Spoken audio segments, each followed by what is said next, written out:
Hi guys, so I'm from Macomb, Michigan, and the racial demographics and the population as of July of 2024 through the census for the county was 886,175, while for the township it was about 91,663 via the 2020 census, and as of 2020 it was the most populous civil township in the state and third most populous township overall. And then the demographics in terms of race, it's mostly white, 77.5%, 14% black, 0.3% American Indian / Alaska Native, 5.2% Asian, and 3.3% Hispanic. And then there's not really a particular area in my town that I avoid due to concerns, but my area is very safe. I will say my mom doesn't let me out too late regardless. And she thinks certain parking lots are sketchy, but they're all not far from my high school, in a decent part of town, I would say. But if you extend county-wide or to a larger area, my family and I in general are kind of wary of certain parts of Detroit that might be considered more rundown or less well lit. So we might not necessarily go there all the time or just be conscious. And then what's the most infamous scandal that's ever taken place? Honestly, nothing I was super aware of until I looked it up. The typical stuff a girl getting pregnant in high school, and this crazy thing that happened in my elementary school where one of our fog machines started making kids sick and pass out, so that it was all over the news, and there was ambulances and stuff. But I looked some things up, and I guess in October of 2024, there was a lot of double voting charges laid against voters and election clerks for the August 2024 primary. And then there was a lot of bribery and corruption that I kind of loosely remember hearing about. A lot of different officials were extorting funds and stuff like that. And there's a lot of concerns regarding that.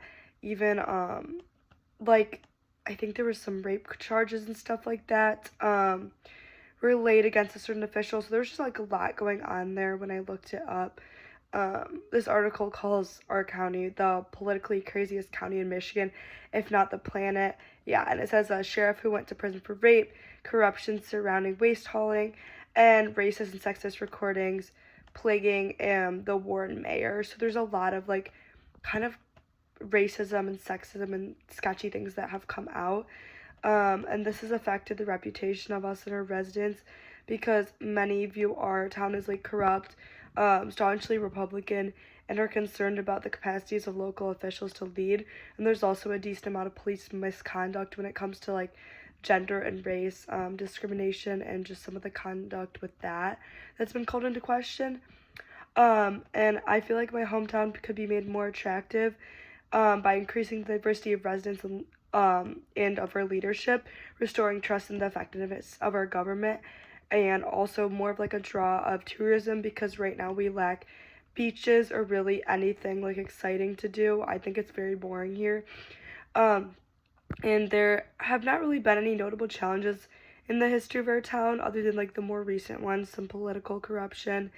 And there's also not really any folklore or myths that I could find. Our population has changed throughout its history, mostly increasing, and a lot of the population originally was German, so I thought that was interesting. And what contributed to this is just the idea of suburbia, I think.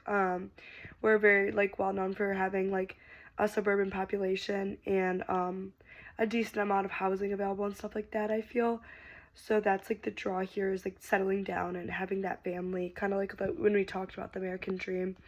I think it really appeals to a lot of people, mainly white people, that want to have similar community to them and feel safe surrounded by people that look like them.